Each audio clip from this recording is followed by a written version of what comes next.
안녕하십니까, 김만음입니다. 정기국회 종료가 채 일주일도 남지 않았지만 국회의 대치 상황은 심화되고 있습니다. 패스트트랙에 오른 선거법 또 공수처법 등이 모두 본회의에 부의된 가운데 필리버스터로 저지하겠다는 한국당과 야당 공조로 처리에 들어가겠다는 민주당, 4+1 공조 테이블에서는 연동형 비례대표제 수정안이 거론되고 있는데요.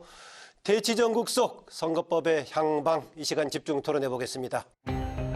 선거법과 공수처법 등 패스트트랙 법안이 모두 본회의로 넘어온 가운데 처리를 강행하려는 여당과 필리버스터로 맞서는 야당이 극한 대치를 보이면서 정국이 얼어붙고 있습니다. 모든 필리버스터를 철회하고 데이터 3법, 유치원 3법, 어린이 교통안전법 처리에 자유한국당은 응하시길 바랍니다. 이것이 우리가 자유한국당에 건네는 마지막 제안입니다. 공수처 설치 연동형 비례대표제에 대해서 이인영 대표께 제안합니다. 무제한 토론합시다. 그리고 말씀드린 것처럼 본회의 열어서 민생 법안 원포인트로 처리합시다.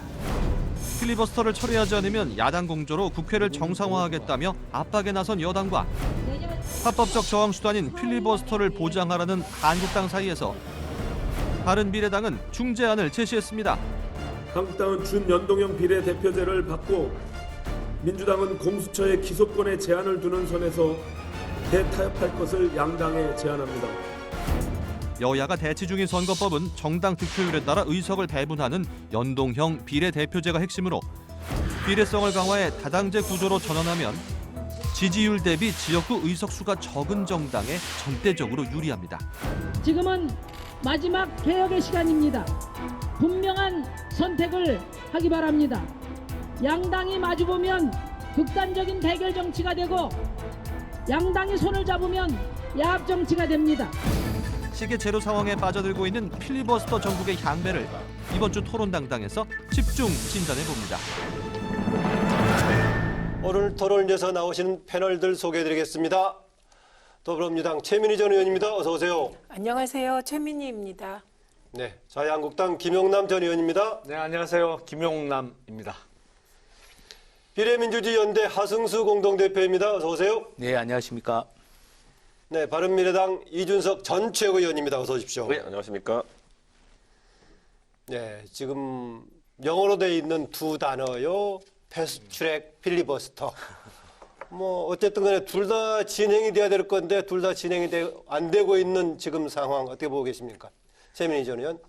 답답하죠. 저는 필리버스터가 야당에게 주어진 권한, 뭐 때로 여당도 할 수 있겠죠. 그런데 나경원 대표께서 왜인지 198개 법안에 전부 필리버스터를 걸면서 이게 스텝이 꼬인 것 같습니다. 그래서 그 198개 필리버스터 건 것부터 해결을 하고 다시 시작해야 될 것 같습니다. 황교안 대표께서 읍참 마속한다고 했는데 마속이 김세연 의원인 줄 알았는데 이게 나경원 대표가 아니었나 싶습니다. 네, 나경원 원내대표의 발걸음이 꼬였다는데 주목을 두고 얘기하시네요. 김영남 전 의원. 문제의 시작은 선거법을 패스트트랙이라는 제도를 이용해서 무리하게 법령권에 담합하에 통과시키려고 시도한 게 문제의 원인이라고 생각을 합니다. 그것을 막아야 하는 제1야당의 입장에서는 그에 대응하는 전략으로 이제 필리버스터가 나온 것이고요. 사실은 필리버스터는 우리가 19대 국회 후반기에 어떻게 하는지를 목격을 했습니다. 그때는 이제 민주당이 야당인 시절이었습니다만 필리버스터 신청에 대해서 본회의를 열어서 필리버스터를 시행할 수 있는 기회를 줬거든요. 근데 이번 정부 여당, 특히 문희상 의장께서는 자유한국당이 신청한 필리버스터를 아예 본회의를 열지 않음으로써 원천 봉쇄해버렸어요. 이거 자체도 사실은 국회법에 어긋난다고 생각을 합니다. 뭐 지금 함무라비 법전에 나오는 얘기라고 하죠. 눈에는 눈, 이에는 이, 뭐 이런 식으로 진행이 되고 있습니다만 서로 간의 전략에 대해서 합법적인 한도 내에서는 인정을 해줘야 되는 것이 아닌가 싶습니다. 네, 하승수 대표는 지금 활동하는 단체 이름도 비례민주주의연대, 지금 비례성 강화 개혁운동을 계속 해오셨는데 지금 서로에 막혀있는 국면 어떻게 보십니까? 저는 뭐 패스트트랙도 헌법과 국회법에 따른 절차라고 생각하고 네. 그리고 필리버스터도 저는 합법적인 절차라고 생각합니다. 근데 지금 문제가 된 거는 필리버스터는 쟁점 법안에 대해서 걸어야 되는데 그게 아니라 쟁점이 없는 법안까지 필리버스터를 건다는 거는 사실은 그건 뭐 그 자체가 불법은 아닙니다만 제도를 남용하는 거죠. 그러면서 저는 전국이 더 꼬였다고 생각하고 네. 사실은 패스트트랙이 자꾸 불법이라는 주장하시는데 패스트트랙 제가 보기엔 전적으로 합법입니다. 국회법에 보장된 절차고 그래서 좀 저는 제1야당이 자유한국당이 인정할 건 인정하고 또 뭐 자기의 권리로 주장할 건 주장해야 되는데 지금은 너무 억지를 쓰니까 최근 또 여론조사나 여러 가지를 봐도 국민들도 좀 자유한국당에 대한 여론이 별로 안 좋은 것 같은데 저는 말씀드린 것처럼 정당한 권리를 행사하는 건 좋은데 그럴 거면은 그 법의 취지대로 정말 자기가 선거법에 대해서 불만이 있으면 선거법에 대해서만 필리버스터를 거는 게 저는 맞다고 생각합니다. 네. 이준석 전 최고.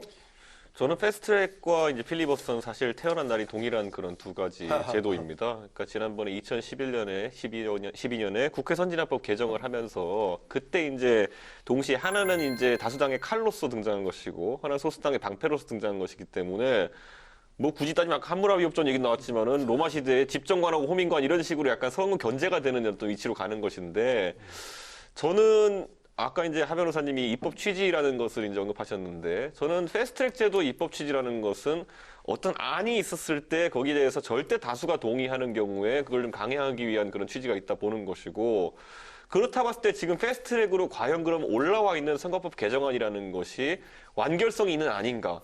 그리고 저는 어떤 절차적 문제를 지적하고 싶냐면은 선거법이라는 것은 결국 대한민국 국민들이 대표로 선출하는 방식에 대한 어떤 합의인데 지금 선거법 같은 경우에는 워낙 시간이 이제 좁혀지다 보니까 오늘 최종안이 나오면 내일 표결해야 되는 이런 정도의 지금 타임프레임으로 들어왔단 말이죠. 네. 그럼 그렇다면은 이번에 뭐 패스트트랙 추진하는 범여권 4당에서 뭐 225대 75라고 얘기되는 원안대로 갈지 아니 240대 60으로 갈지 아니면 뭐 250대 50으로 갈지 이런 여러 가지 안 중에 확정이 되면 적어도 국민들한테 보고하고 의견이 형성되는 시간 정도는 보장해 줘야 되는 거 아니냐. 네. 지금 물리적으로 그게 어려워진 것이 가장 지금 안타까운 상황이라고 봅니다. 네, 선거법 관련 도큐멘트 바로 시작하기로 하고요. 그 전에 보니까는 최민희 전 의원 또 하성수 대표 최근에 어려운 국면에 대한 배경을 비슷하게 지적합니다. 나경원 원내대표의 꼬인 아까 스텝이라고 하셨던가요? 그 얘기에다가 또 하성수 대표는 비쟁점 법안에도 계속 필리버스터 걸었던 문제 얘기하고 있는데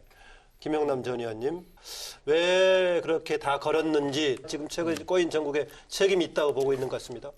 사실은 그거는 덮어 씌우기죠. 그러니까 지금 민주당 쪽에서 나오는 이야기가 소위 살라미 국회, 그러니까 하루짜리 임시국회를 계속 열어서 필리버스터를 하루에 끝나고 그다음 하루짜리 임시국회 때 그 법안 통과시키고 뭐 이런 얘기를 하잖아요. 그렇게 되면 사실은 막을 방법이 없거든요. 그러기 위해서 이제 전략적으로 주요 반대하는 법안 외에까지 이제 필리버스터를 걸었던 것인데 네. 지금도 자유한국당의 입장은 본회의를 열면 불가피했다고 보십니까? 그렇죠. 아니 그걸 일단 막아야 되니까요. 이게 이제 대의적인 측면에서 이게 의회의 권력 구성과 관련해서 가장 중요한 법인 선거법에 있어서 범여권의 정치적 흥정으로 지금 밀어붙이고 있기 때문에 네. 이거를 막아야 된다는 대의를 위해서는 뭐 전략적인 측면이 다소 있었다 이렇게 생각이 됩니다. 네. 지금도 사실은 한국당의 입장은 본회의를 열면 비쟁점 법안에 대해서는 본회의 표결로 통과시킬 수 있다는 입장이니까요. 네.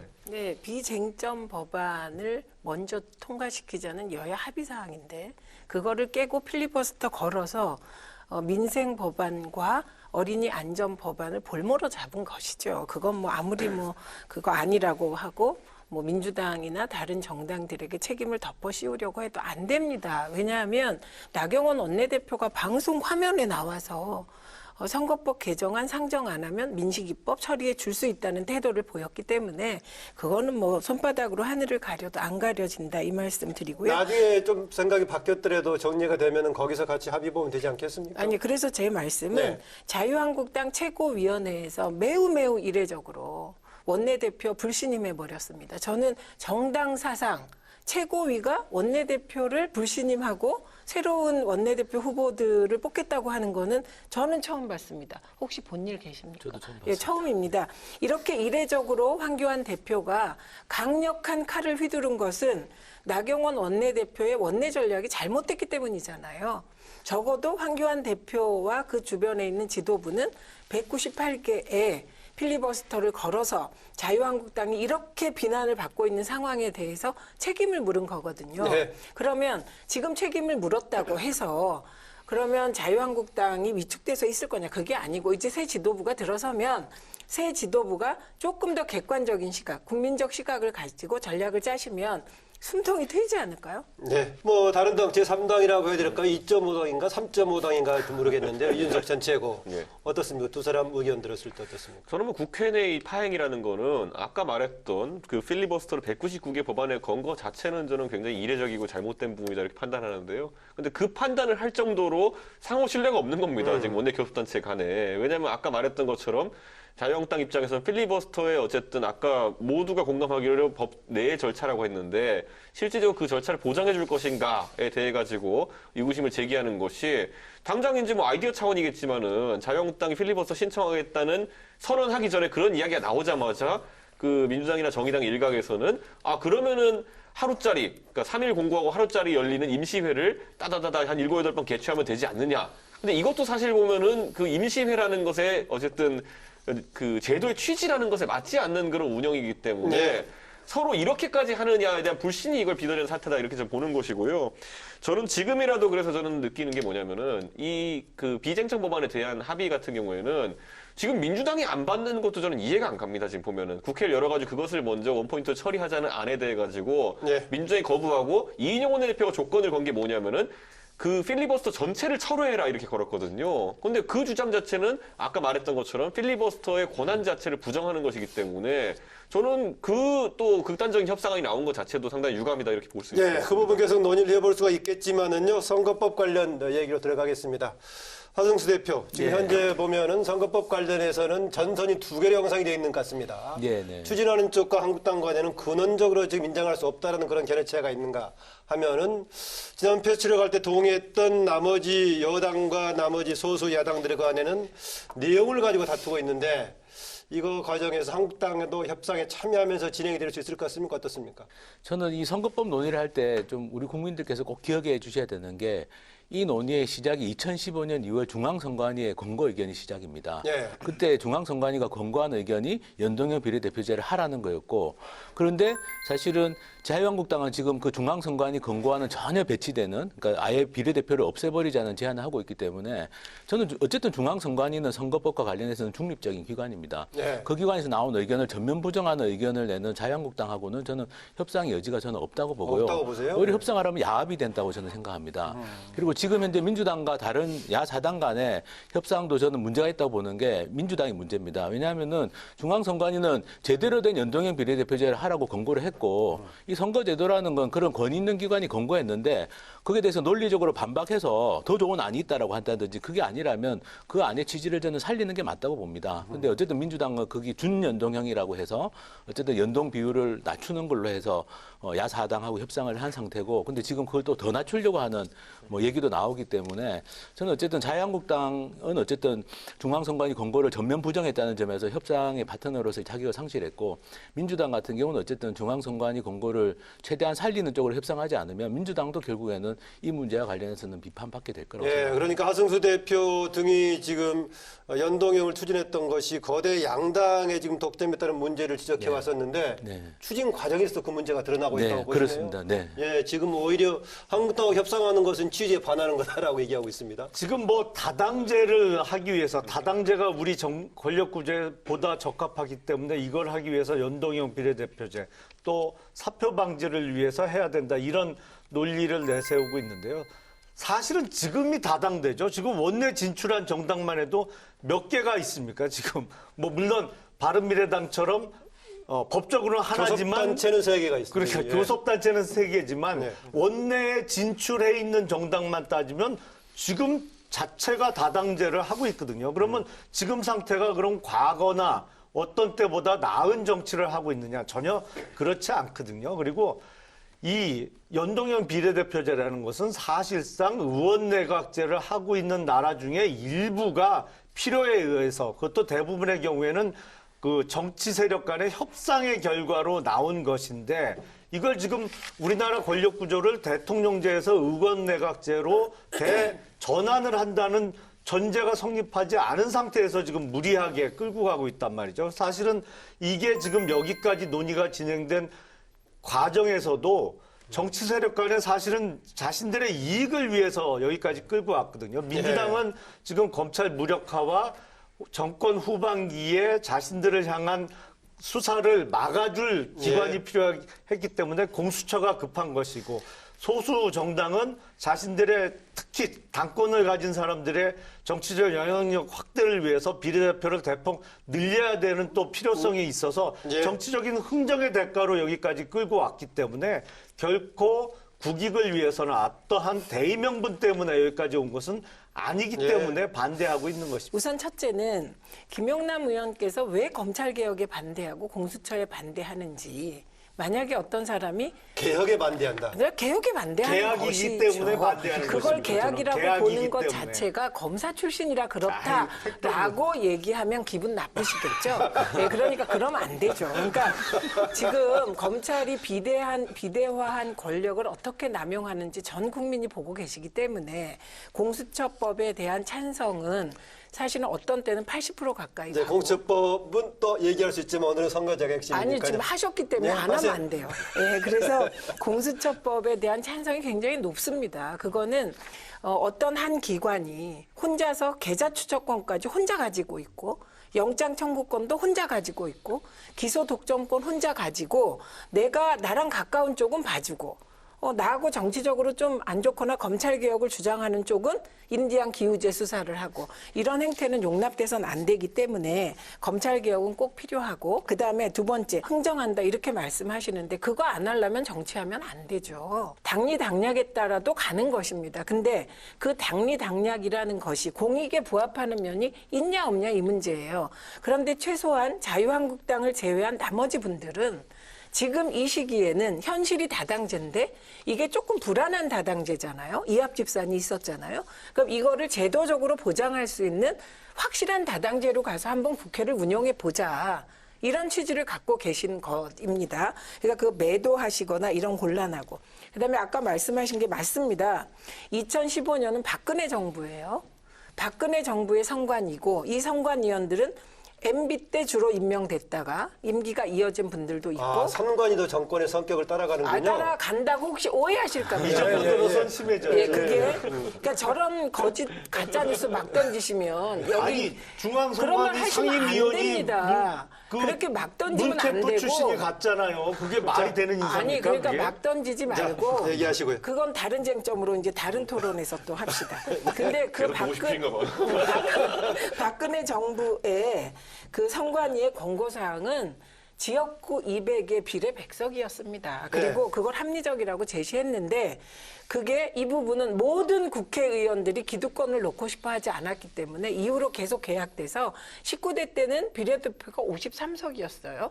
그런데 이게 20대에 47석으로 비례를 줄이고 지역구를 늘렸습니다. 이 점은 모두가 비판받아야죠. 그건 민주당도 뭐 비판해서 자유롭지 못한다는 점 인정합니다만, 그러면 200대 100을 왜 고수 안 했냐? 연동형 100% 왜 안 했냐? 그거 어떻게 합니까? 반대하는 정당들이 있고.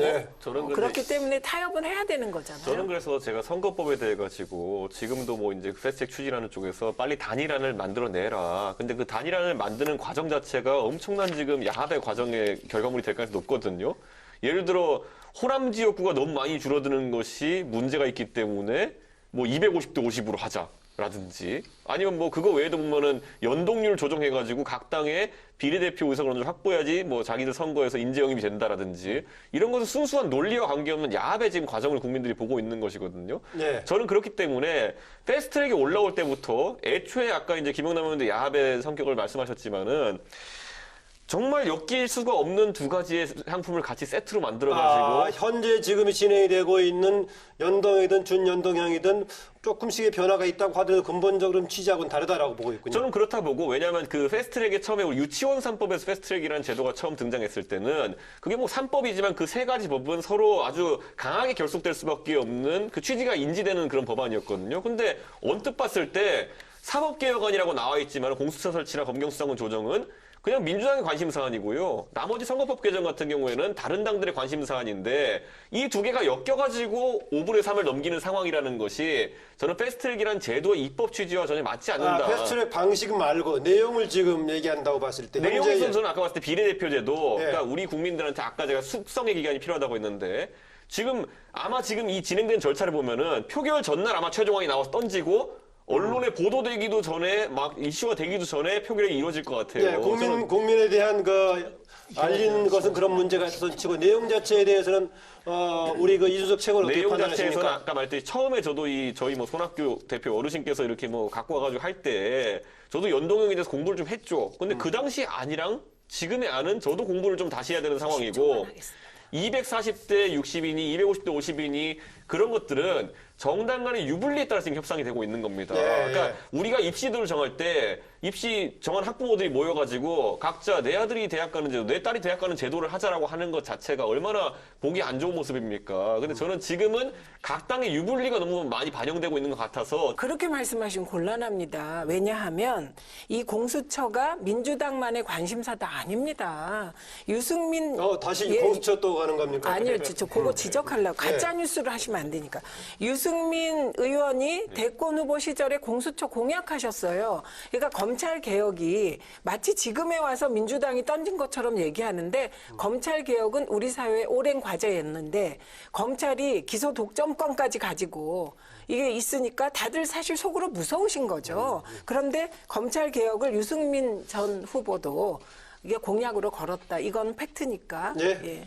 아니 몇 가지 연동형 관련 얘기하시죠. 선거제도 관련해서 몇 가지 말씀드리면 일단 이준석 전 최고위원께서 말씀하신 그런 취지는 전 충분히 공감하고 근데 이제 지금 상황에서는 그런 원론적인 이야기를 할 때는 이미 좀 지났다고 봅니다. 어쨌든 저는 개인적으로는 그런 취지시라면 이번 선거제도 개혁안 끝난 다음에 같이 좀 선거제도 개혁 운동을 같이 했으면 좋겠다는 바람도 가지게 되는데요. 좀 원칙대로 선거제도를 만드는 게 필요하니까. 근데 어쨌든 지금은 지난 4월에 패스트트랙 올려진 이후에 지금 오랜 과정을 거쳐서 이제 지금 막바지 와 있기 때문에 어쨌든 저는 결론은 나야 된다고 생각합니다. 결론은 나야 된다고 생각하고 그리고 이제 쟁점과 관련해서 김용남 전 의원께서 두 가지 쟁점을 말씀하셨는데요. 이게 다당제로 가는 길이 이 길밖에 없느냐. 지금도 다당제 아니냐 이렇게 말씀하셨는데 지금 다당제는 정당이 명확한 가치나 정책에 따라서 구분되어 있는 다당제가 아닙니다. 근데 비례대표제라는 선거제도가 의도하는 다당제는 여러 정당들이 자기 정책이나 가치를 분명하게 가지고 경쟁하는 우리가 서구 유럽에서 보는 그런 정치 선진국의 어떤 정당 구조를 말하는 겁니다. 그래서 그런 정당 구조가 되려면 지금처럼 계속 이제 지역구 관리에 국회의원들이 매달리면서 실제로 국가적인 의제는 소홀히 하는 이런 식의 어떤 거대 양당 구조가 아니라 좀 다 제대로 된 다당 구조로 가자 그거고요.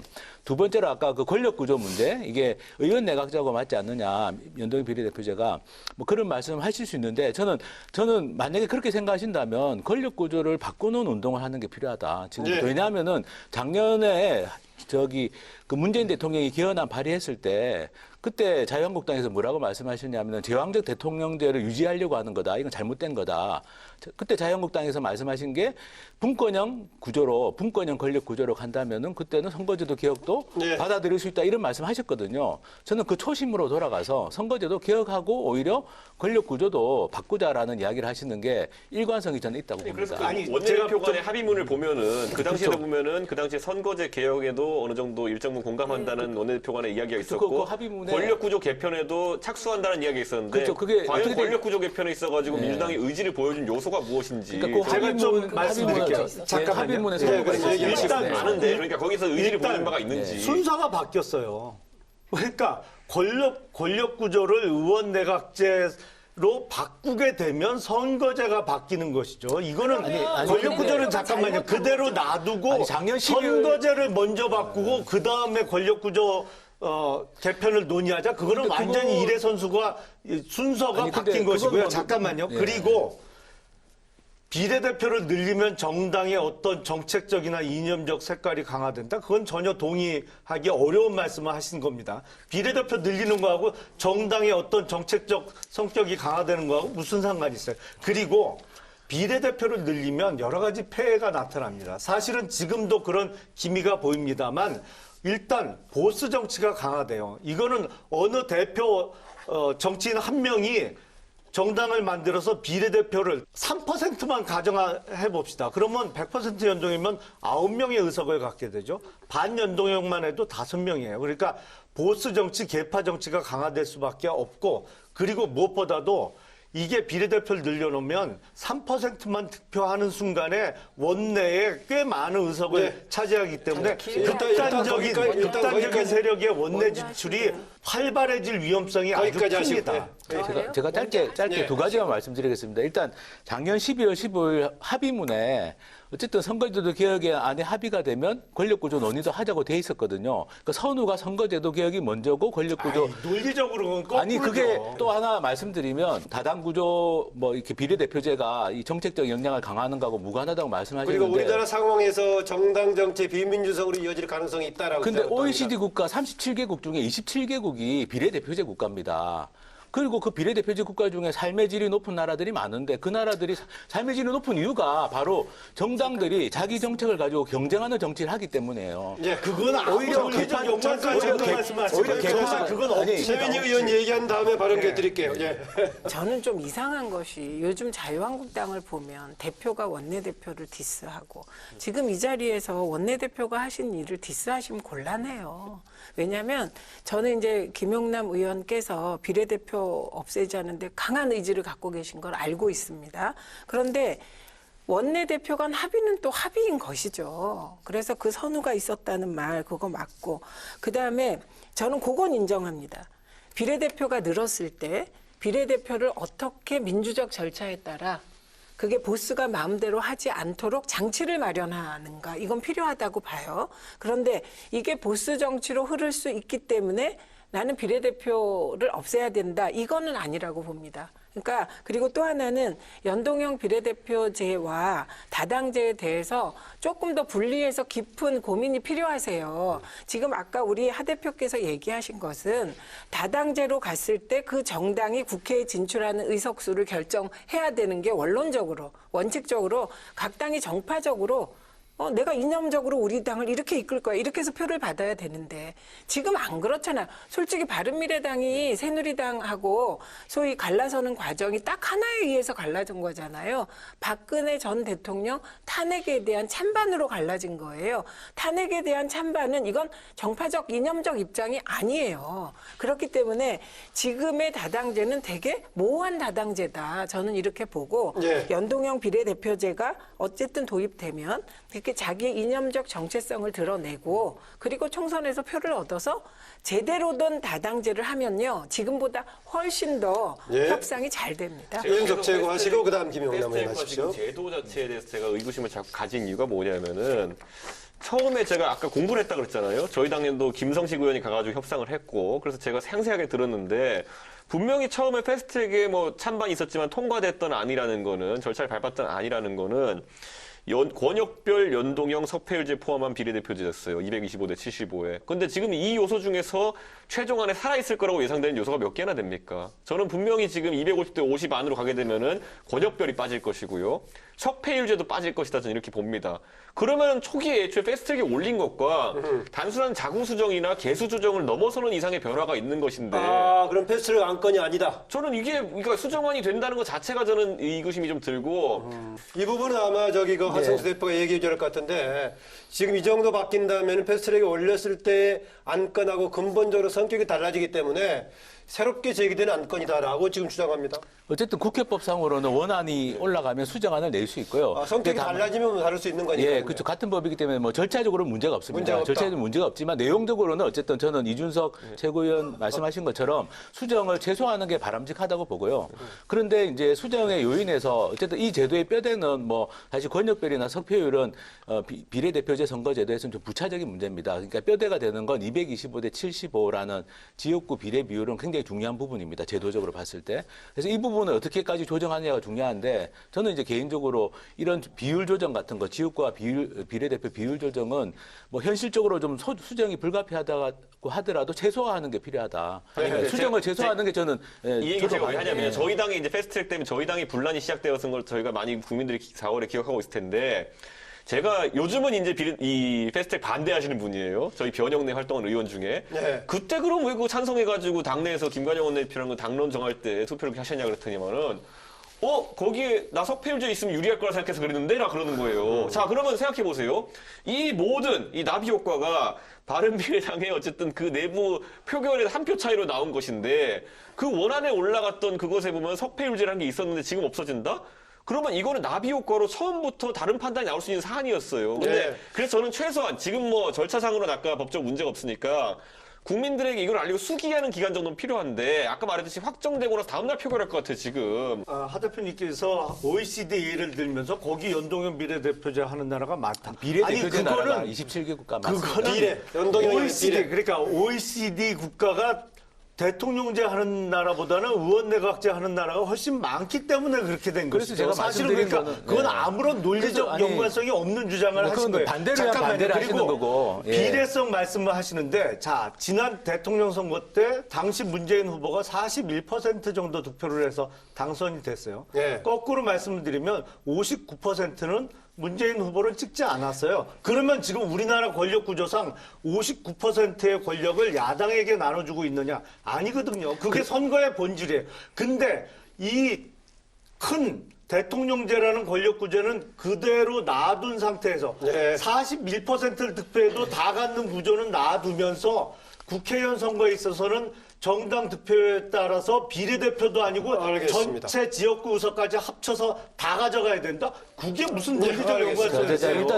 일단 좀 논의를 구분해야 되는데요. 참, 대통령제하고 대통령을 뽑는 방법은 다른 문제고 저는 어쨌든 국회의원은 비례대표제, 대통령은 결선투표제로 가는 게 맞다고 봅니다. 말씀하신 그런 문제가 있어서 그래서 대통령 선거에서 과반수를 얻은 후보가 없으면 1차 투표에서 과반수 얻은 후보가 없으면 2차 투표를 하는 게 그게 또 비례대표제의 정신이기도 합니다. 네. 그래서 저는 앞뒤가 그렇게 맞는 거죠. 제도 그러니까 개혁을 해 이래 나가자라는 거예요. 제도 개혁을 해 나가는데 첫 걸음이 지금 국회의원 선거 제도고. 알겠습니다. 또 네, 하나 그다음에 지금 네. 잠깐요. 한국당이 지금 이번에 선거제 개편을 반대하는 중요한 명분 뭐라고 얘기하느냐면은 범여권의 장기 집권 전략으로 지금 그 목적에 부합하는 방향으로 선거제도를 고치려고 하고 있다라는 주장을 하고 있습니다. 말도 안 되는 궤변이죠. 네. 그리고 저는 이렇게 생각합니다. 개인적으로 정의당이 좀 더 컸으면 좋겠다 이런 생각을 해요. 그건 왜냐하면 정의당은 그래도 우리 사회에서 가장 소수자들 그리고 어려운 분들 그런 분들을 대변하는 정당이에요. 그래서 정의당의 의석수가 좀 더 높아졌으면 좋겠다라고 늘 생각을 해요. 그래서 아까 두 분이 말씀하신 연동형 비례대표제를 하려면 좀 제대로 하지. 이거에 동의합니다. 그런데 그렇게 하면 의석수로 통과시킬 수가 없기 때문에 사실은 어떻게 보면 구차하기도 하지만 현실과 타협을 하는 거다. 이렇게 생각을 합니다. 그리고 네. 사실 민주당 입장에서 보면 가장 내용상으로 무서운 정당, 날카로운 비판을 하고 있는 정당은 정의당이라고 생각합니다. 그러니까 범여권 아니고요. 네. 그렇기 때문에 자. 정의당 의석수가 늘어나면 사실 민주당은 손해봅니다. 그런데 민주당은 그래도 지금 시기에 제대로 된 다당제로 가고 네. 선관위 안을 최대한 받아들여서 가보는 것이 지금 시기에 정당 개혁이고 정치 개혁이라고 생각하기 네, 때문에 거기까지 하시고. 뭐 동의하는 아무리 거예요. 다르다라고 하지만 사실은 우리 속담에도 있습니다만 초록은 동색입니다. 아니, 그럼 바른미래당과 초록은 아니 동색이세요. 결정적인 순간에 정의당이 민주당의 반기를 든 적이 어디 있어서요? 지난번 반기라니요. 작년에 그런 말도 지방선거도 틀렸습니다. 그렇고 직전 대통령 선거도 그렇고 항상 정의당은 자유한국당을 공격했죠. 민주당 당시 대선에서도 문재인 후보는 사실 당시 심상정 후보가 거의 디펜스 해줬잖아요. 지금 무슨 자, 그걸 말도 안 떠나서 되는 소리를 여기서 하십니까? 가장 지금 단적인 토론하는 예가 거지. 잠깐만요. 인신공격하러 잠깐 나오셨으니까. 단적인 예가 당장 9월 10월에 조국 후보자 그리고 조국 법무부 장관에 대해서 정의당은 찬성했잖아요. 말씀 잘하셨어요. 김용남 의원님. 그래서 의원님이 조국을 잠깐만요. 주가 조작 잠깐만요. 사기단의 괴수라고 했는데 그거 지금 어디 갔습니까? 그렇게 말도 안 되는 가짜 뭐가 뉴스 말이 안 돼요? 지금 제가 뭐 한 얘기 중에 틀린 얘기가 뭐가 있습니까? 잠깐만요. 제 시간입니다. 정의당 뭘 얘기는 그만해요. 그러니까 그만하시고 정의당 제가- 현장이 없으니까 그만하시고요. 제가 범여권이라고 하는 것은 사실은 그렇게 말하지 마세요. 사실은 사실대로 표현한 것뿐이죠. 뭐 항상 결정적인 순간에 줄여주시고, 정의당은 민주당과 합세를 했거든요. 지금 이 패스트트랙을 끌고 오는 과정에서도 그렇습니다. 예. 이걸 뭐 사실은 알겠습니다. 사실대로 얘기를 해야죠. 줄여주시겠습니다. 사실이 잠깐 아닙니다. 거기까지 하시고 이제 하승수 대표하고 윤석 최고한테도 역시 같은 질문입니다. 지금 이제 우리 정치개혁, 선거제도 관련 개혁의 방향이라는 근본적인 취지도 있지만은 지금 논란은 이게 지금 정치 세력 또 정당들의 정치 전략으로 활용되는 거 아니냐 뭐 그런 지적을 하고 있는 겁니다. 근데 이게 사실은 저는 자유한국당이 네. 예를 들어서 이 연동형 비례대표제가 되면은 뭐 이게 현 정권이 뭐 장기 집권하는 수단이다 이렇게 말씀하시는 건 자기 정당 지지율을 안 올리겠다는 거 똑같거든요. 어차피 이 비례대표제라는 선거제도는 정당 지지율대로 의석이 배분됩니다. 그러니까 자유한국당이 지지율을 높이면 더 많은 의석을 가져갈 수 있는 게 이 제도인데 그런데 이 제도가 지지가 낮다는 걸 자인하는 거다. 앞으로도 낮을 거라는 걸 앞으로도 낮을 거라는 걸 말씀하시는 거잖아요. 잠깐만요. 네. 이건 너무 사실하고 다른 잠깐만 마치 얘기 제 이야기를 좀 마치고 연동형 잠깐 비례대표제라는 건 기다리시고. 지역구 의석 숫자하고 기다리시고. 비례대표의 숫자가 아니, 8명이 마무리한 다음에. 아니 비례대표제의 핵심은 정당 지지율대로 의석이 나눠지는 겁니다. 그러니까 아니, 왜 그걸 자유한국당이 부정하세요? 자기 정당 지지율을 높이면 의석을 더 가져가는 거예요. 네, 예. 단식이 그렇습니다. 그리고 또 하나 말씀드리고 싶은 게 연동형 비례대표제를 실시하는 나라 중에 어쨌든 지금 대표적으로 독일이 우리가 지금 추진하는 비례대표제 선거제도하고 좀 유사한 면이 있는데 독일 같은 경우는 지금 메르켈 총리가 15년째 장기 집권하고 있습니다. 우파 정당, 보수 정당에서 저는 왜 자유한국당이 그런 독일의 기독교 예. 민주당 같은 사례를 따라가려고 생각하지 않고 왜 말도 안 되는 사실 가짜 뉴스거든요. 지금 말씀하신 제가 가짜 10초만 뉴스인데 말씀드릴게요. 그런 아니, 거를 왜 이야기하는지 이해가 잘 안 됩니다. 정말 좀만 하십시오. 정말 정당 지지율 40% 얻었는데 그 정당이 지역구에서 40%를 넘는 지역구 당선자가 나오면 비례대표 가져갑니까? 못 가져갑니까? 아니 그것만 말씀하세요. 아니 50%를 받으시면 되잖아요. 자, 됐습니다. 60% 받으시면 되잖아요. 아니 그렇게 억지를 부리시니 아니, 억지죠. 그 관련 억지죠. 질문이 네네. 있습니다. 이따 네. 있으니까 거기까지 네네. 하시고 지금 이제 정당들이 지금 혹시 정치 전략 차원에서 선거 전략 차원에서의 제도를 활용하는 거 아니냐 그런 논란입니다.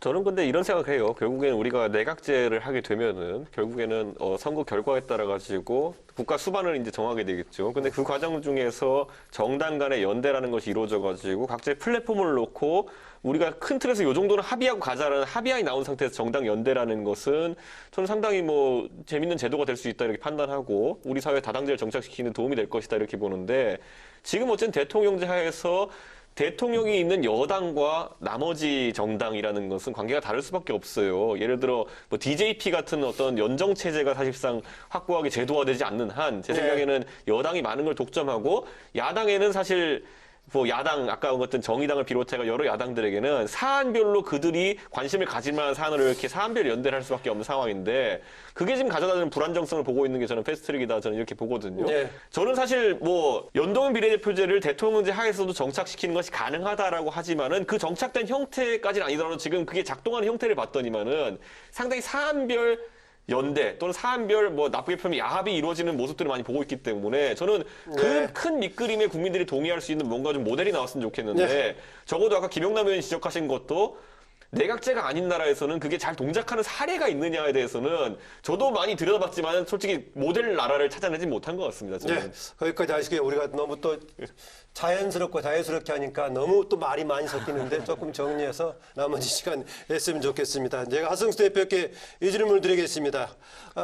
지금 이제 연동형을 비롯한 비례로 전환 이유가 사표를 많이 줄이자는 것인데 네. 현재 연동의 경우에는 지역구에서 남아있는 사표는 그대로 있는 거 아니냐라는 비판입니다. 그런 취지에서 김영남 전 의원도 지적한 것 같고요. 그러니까 비례대표제라는 선거제도가 두 가지 형태가 있습니다. 네. 아예 지역구 선거를 안 하는 비례대표제. 거기서는 이제 지역구도 사표 문제가 안 생기고요. 근데 이제 지금 독일이나 뉴질랜드가 하고 있고 우리가 지금 중앙선관위가 네. 제안해서 검토하는 건 지역구 선거를 하는 그러니까 우리나라의 지금 비례대표제입니다. 사표 논란은 지역구에서 나왔던 건 네, 문제 그렇습니다. 아니겠습니까? 그렇지만 이제 우리가 1인 2표제지 않습니까? 1인 2표제라서 지역구에서는 계속 사표가 발생하더라도 결국 정당 지지율에 따라서 의석이 배분이 되면 그러면 정당 투표를 통해서는 어쨌든 사표가 발생하지 않게 되는. 네. 네, 그게 논리적 네. 모순이 있으세요. 네, 네. 누구요? 김용남 의원님. 그러면 아닙니다. 아닙니다. 무슨 말이냐면 제가 물어볼 건 이거예요. 지역구 사표 어차피 지역구로 하면 그죠? 소선거구제로 해서 비례를 없애고 270석을 지역구로 하자는 게 김용남 의원님 아니잖아요. 예. 그러면 제 아는 사실 잠깐만요. 250으로 줄이는 겁니다. 아니 저러니까 아니 그러니까 제 아는 그렇다는 거예요. 아니, 자유한국당 당론은 270석으로 줄이는 거지만 제 소신은 250석으로 줄입니다. 예. 저러니까 토론이 안 최민희 됩니다. 의원 지금 토론하세요. 얘기를 지금 헷갈리게 하느라고 계속 아니 저 안 헷갈리는데요. 헷갈리는데요. 거기에 대해서도 한 말씀도 안 할 수가 없는 거지. 예. 그게 왜 그렇게 되냐면 인구가 늘면 국회의원 수는 늘어야 됩니다. 그런데 인구는 늘었는데 국회의원 수는 더 줄이자고 하세요. 아니 그런 그러니까 취지에서 그래서 왜 민주당이 용감하게 못했느냐고 가성수 대표가 좀 비판을 했습니다. 인정했잖아요. 예, 왜 민주당이 과반 의석이 넘으면 하승수 대표 말대로 정말 원칙대로 딱딱 갑니다. 근데 이게 의석이 그렇게 안 돼서 때로 구차하게 이제 가고 있는데 네. 그러면 소선거구제를 계속 주장하시잖아요. 그러면 소선거구 제하에서 49대 51 혹은 한 표만 차이 나도 지잖아요. 그럼 나머지 다 사표 되잖아요. 그건 괜찮은 거죠.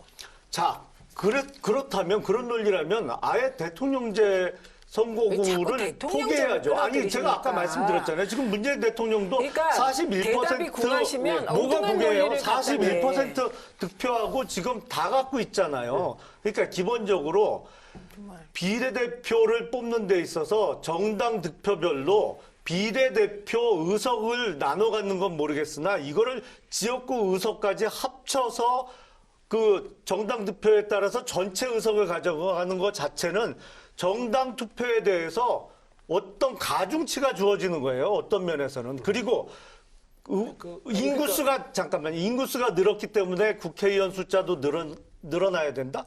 그런 식의 논리라면 지금 미국 같은 경우에는 연방의원의 경우에 75만 명당 연방의원 1명 뽑습니다. 우리 평균 17만 명당 1명이에요.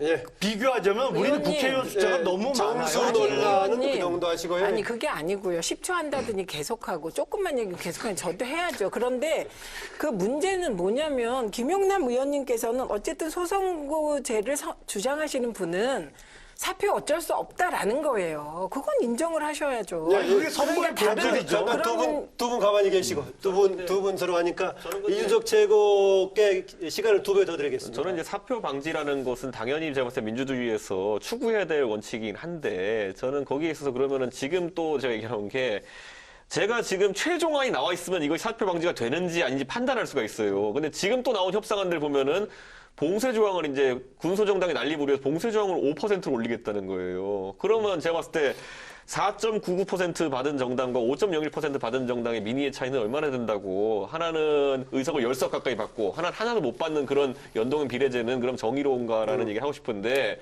그렇게 했을 때 내 생각에 5% 봉쇄 조항을 두면은 그것도 제가 특정 정당을 거명해서 죄송하지만은 정의당 정도의 지금 규모를 그래도 확보한 정당에만 유리함이 있는 것이고 예를 들어 녹색당이라든지 노동당이라든지 아니면 다른 어떤 진보 계열 정당 같은 경우에는 사실상 배제되는 효과를 낳게 되는 거거든요. 그러니까 저는 그런 것들이 또 우리가 아주 소수자와 약자를 이야기지만은 더 소수자와 약자에게는 완전 봉쇄 조항을 완전 잠깐만요. 둬가지고 잠깐만요. 아니 이건 사실 확인하고 그래서 가요. 내가 그 질문을 하려고 현재 지금 논의가 되고 있는 봉쇄 조항이 3% 5% 이렇게 있어요. 5%까지 얘기가 되고 있습니까? 지금 현재 정확하게 말하면 아직까지 공식적으로 협상이 된 건 아니고요. 예. 근데 제가 알기로는 그런 얘기가 나온 걸로는 알고 있습니다. 5%까지요? 민주당 쪽에서 나온 걸로 알고 있는데 아직까지 결정된 건 전혀 없기 때문에 네. 저도 개인적으로는 이준석 그 최고위원 말씀하신 것처럼 봉쇄조항 올려서는 안 된다고 네, 생각합니다. 알겠습니다. 독일의 경우에 현재 5%인데 너무 단호하게 나가지고 올린 게 아니니까요. 협상 중에 좋습니다. 있으니까요. 예. 그 정도로 하시고요. 어쨌든 간 여러 가지 지금 관점을 가지고 있고 또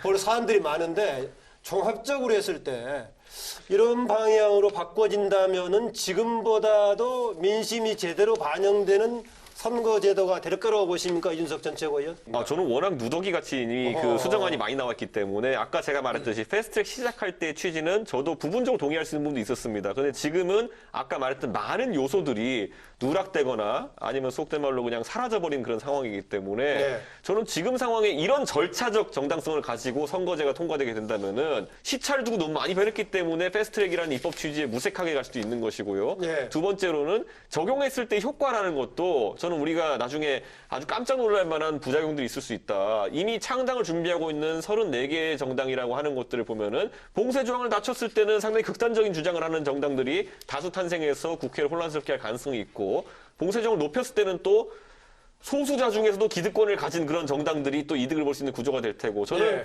이런 부효과들을 최소한 수기의 과정 거쳐야 된다. 극단적으로 따지고 원론적으로 따져서 200대 100 혹은 아니면 아예 그냥 권력 구조까지 다 바꿔서 정치학 교과서에서 얘기하는 완벽한 방식으로 하는 일은 이 세상에서 일어나지 않습니다. 결국은 연동형 비례대표제 논의를 시작해서 박근혜 정부 선관위가 200대 100으로 하는 게 좋겠다. 이렇게 권고한 것으로 시작해서 논의를 해서 그나마 나온 게 225대 75에 권역별 비례대표제 넣고 석패율 넣는 거거든요.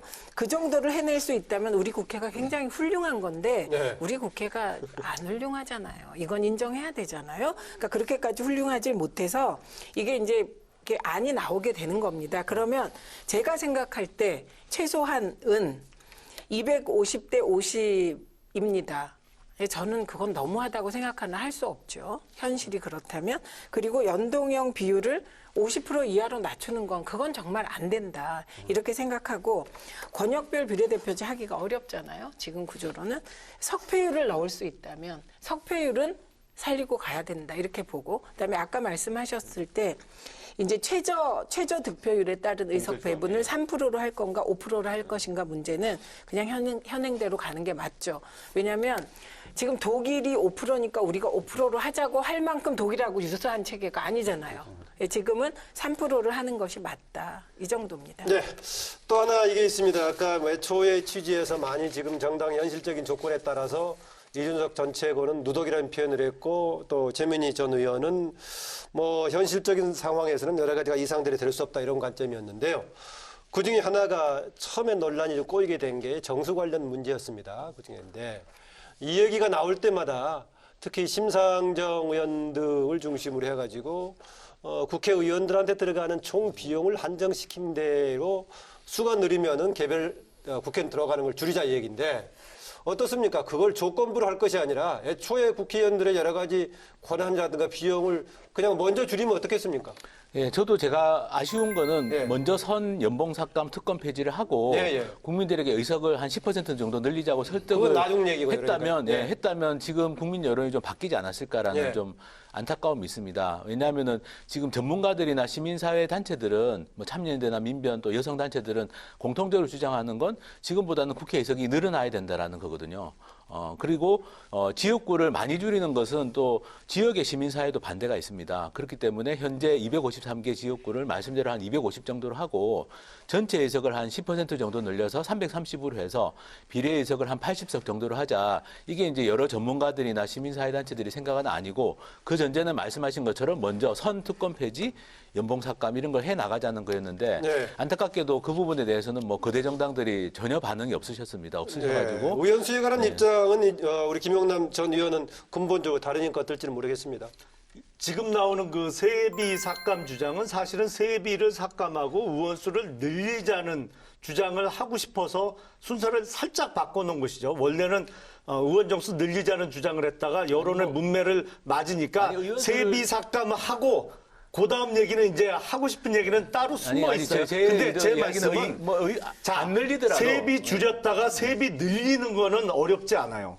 그냥 여야 합의하면 뭐 매년 늘릴 수도 있어요. 하지만 의원 정수를 늘리는 거에 대한 저항은 워낙 세기 때문에 일종의 꼼수로서 지금 세비 삭감 주장을 하고 있어서 그건 진정성이 없다고 봅니다. 그리고 우리나라 국회의원 수 절대로 적지 않아요. 아까도 말씀드렸습니다만 미국에 비해서는 서너 배 이상 많습니다. 제가 보기엔 지금 그 법여권에서 추진하는 연동형 비례대표제 이게 반연동형이라도 들어오고 나면 결국엔 한 번 정도 한두 번 치르고 나면 그다음부터는 필수적으로 기본적으로 의원 정수를 묶어 놓는 거하고는 친화적이지 않은 제도거든요. 이게 예. 의원 정수 확대로 갈 수밖에 정수 관련 없어요. 얘기, 하 대표 예, 얘기가 제가 조금, 좀 예, 듣겠습니다. 저는 의원 정수 확대는 절대 반대입니다. 네, 저는 의원 정수를 못 늘리더라도 연봉 삭감 특권 폐지는 필요하다고 생각하는 네. 입장이고요. 그렇지만 삭감 얘기가 정수 때문에 살짝 나온 거다 그런 식 주장입니다. 그거는 이전부터 계속 나왔던 예, 예. 이야기입니다. 그리고 연봉을 삭감했다고 올리면 어떻게 하느냐 말씀하시지만 그것 때문에 지금 국회의장 그 산하 자문기구에서 나온 안이 국회의원 연봉은 독립기구에서 산정하게 하자. 지금 영국이 그렇게 하고 있습니다. 그래서 그런 대안들이 있다라고 말씀드리고 싶고요.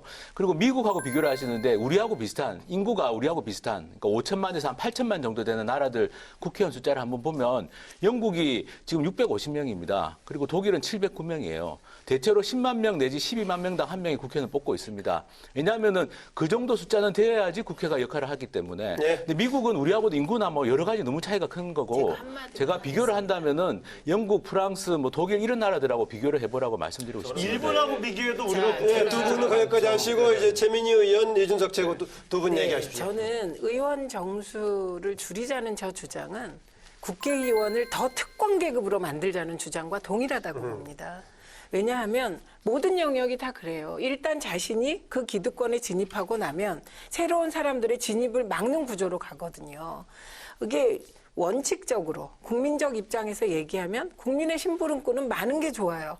그리고 국민들은 세비 안 받고 좀 봉사직으로 하면 안 돼. 이게 절대 다수 의견입니다. 그런데 지금 김영남 의원님께서는 국민들이 요구하는 자봉으로 해. 이 부분은 안 받아들이고 축소, 정원 축소만 주장하는 거예요. 아하. 그렇기 때문에 국회의원이 100명일 때와 200명일 때와 1000명일 때 어느 게 더 특권층입니까? 그래서 저는 늘 말씀 들을 때마다 아 진짜 특권층이다. 더 특권화되고 싶어 하시네. 특권층이 이렇게 늘어날 뿐이죠. 생각합니다. 의원 수를 늘리면. 그렇지 거기까지 하시고. 않습니다. 네, 이준석 전 최고. 저는 근데 이게 사실 정치권이라는 건 항상 국민에게 겸손해야 되고 봉사하는 위치에 있기 때문에 이런 주장들이 횡행할 수는 있어요. 예를 들어 뭐 연봉을 줄여라 이런 것들이 세비를 줄여라 이런 것들이 있을 수 있는데 일반 그냥 예를 들어 세비라고 치지 않고 일반 기업이라고 치면 이건 섬뜩한 주장입니다. 당신들 이번에 입법 실적이라는 게 안 좋으니까 당신들 임금을 좀 삭감해야겠어. 그러면 정신 차려서 열심히 하겠지.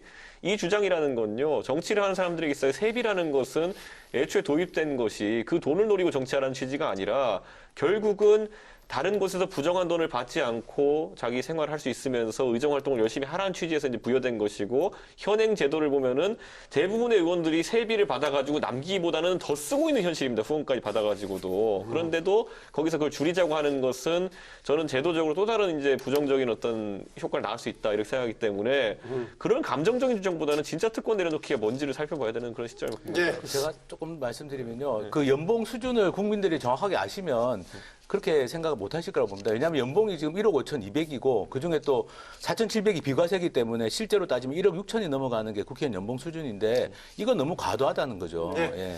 알겠습니다. 저는 지금 청와대 1급 대변인 연봉이 1억 2천인 걸 최근에 알았습니다. 네. 아니 그런 것부터 국회의원 연봉을 장차관급이나 그렇게 고위 공무원하고 비교하는 게 아니라 국회의원 연봉은 외국에서도 평균적인 국민들의 소득 수준을 감안해서 정하는 겁니다. 네, 뭐 그런 기준을 어떻게 할 것인가 최근 네. 논의가 나오고 있고요.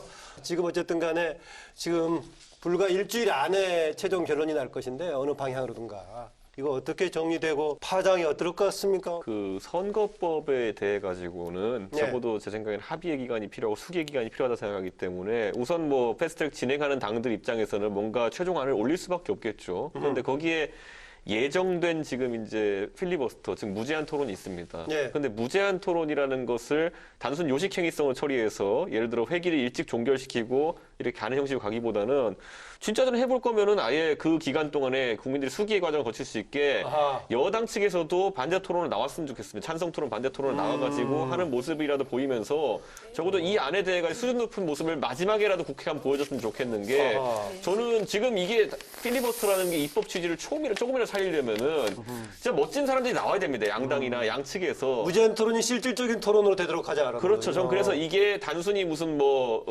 의사 일정을 지연시킨다는 의미로 끝나지 않고 실제로 격조 높은 서로 반박이 오가는 그런 토론 한번 해봤으면은 저는 그 정도만 되어도 저는 아까 말했던 수기의 과정으로 받아들일 수가 있습니다. 근데 과연 양당의 극한 대립이라는 것이 그걸 가능하게 할지는 잘 모르겠습니다. 저는 뭐 이 촛불 이후에 어쨌든 우리나라에서 제도 개혁이 된 게 없습니다. 저는 굉장히 실망스러운 상황이라고 생각하고요. 왜냐하면은 어떤 이런 대통령이 탄핵되고 이런 아주 격변의 과정을 겪었으면 이런 문제를 예방할 수 있는 정치 제도의 개혁이라는 것이 반드시 저는 됐어야 되는데 사실 그게 안 되고 지금까지 왔습니다. 헌법 개정도 안 됐고 이제 마지막 남은 게 지금 선거제도 개혁이기 때문에 저는 어쨌든 아까 여러 우려들이 있으시니까 지금 패스트 트랙에 올려져 있는 안이 최소 수정되는 범위 내에서 저는 통과가 되는 게 필요하고 그게 끝이 아니라 그 다음에는 개헌 논의도 해야 되고 아까 대통령 뽑는 방법, 대통령 결선 투표제 어떻게 할 것인지 이런 논의들로 이어나가는 것이 저는 필요하다고 생각합니다.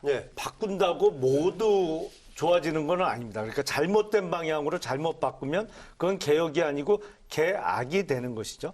선거법은 의회 권력 구성과 관련한 일종의 게임의 룰입니다. 기본적으로 게임의 룰을 바꾸려면 그 게임에 참여하는 사람들의 동의가 있어야 돼요. 그러니까 최근 30년 동안은 적어도 선거법은 여야 합의로 처리를 했습니다. 어쨌든 상식선에서 적어도 선거법을 어느 일방이 일방적으로 숫자의 횡포로 처리하는 것만은 막아야 된다라고 생각을 합니다. 이거는 지금 민주당이 아까 말씀하신 대로 집권 여당으로서 책임감 있게 이 상황을 마무리해야 된다. 이건 뭐 너무 맞는 말씀 같고 그러기 위해서 적어도 연동형 비례대표제를 자유한국당과 일부 범야권이 반대하더라도 여야 사당이 어쨌든 안을 만들고 통과시키는 게 중요하다.